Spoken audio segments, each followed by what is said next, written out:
بسم اللہ الرحمن الرحیم۔ آج ہم جانیں گے کہ جنات کی تخلیق جنات کب اور کس چیز سے پیدا کیے گئے۔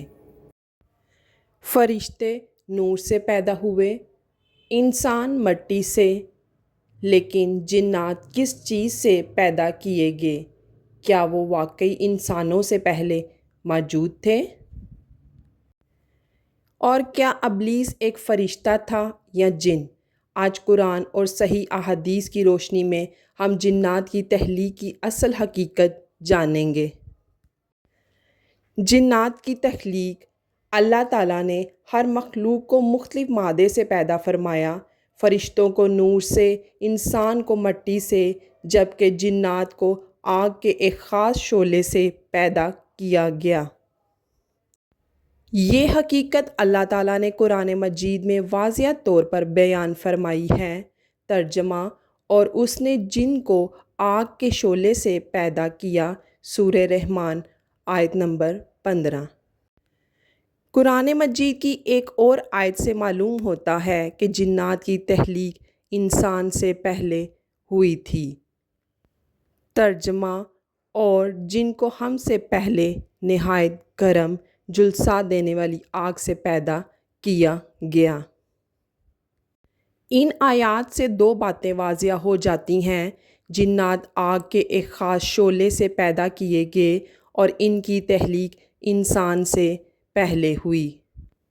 لیکن یہاں ایک اہم سوال پیدا ہوتا ہے، آخر مارج من نار اور نار السموم سے کیا مراد ہے؟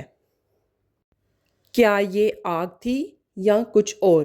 آئیے قرآن اور صحیح احادیث کی روشنی میں اس کی وضاحت جانتے ہیں۔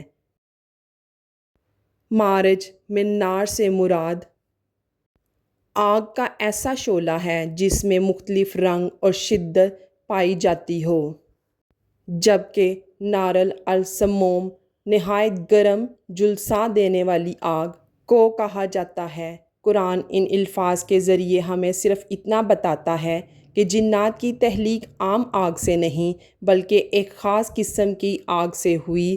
اس آگ کی مکمل حقیقت اللہ تعالیٰ بہتر جانتا ہے۔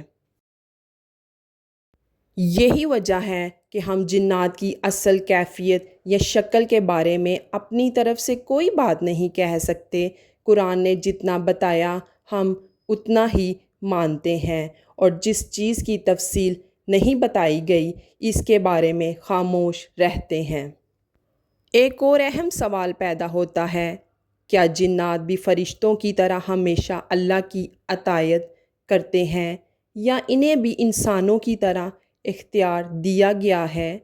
اس سوال کا جواب ہمیں رسول اللہ صلی اللہ علیہ وآلہ وسلم کی صحیح احادیث سے ملتا ہے، جس میں فرشتوں، جنات اور انسان کی تخلیق کو نہایت واضح انداز میں بیان کیا گیا ہے۔ قرآن کے بعد صحیح احادیث کی روشنی میں قرآن مجید نے ہمیں بتایا ہے کہ جنات آگ سے پیدا کیے گئے۔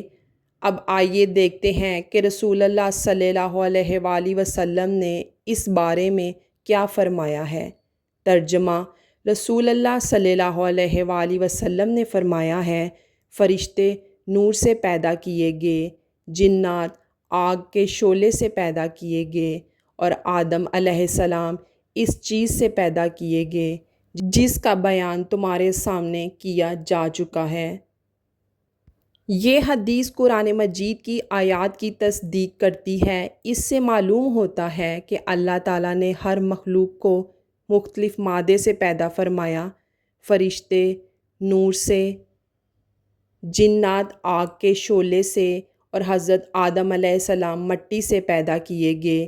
لیکن ایک سوال ابھی بھی باقی ہے، اگر جنات انسانوں سے پہلے زمین پر موجود تھے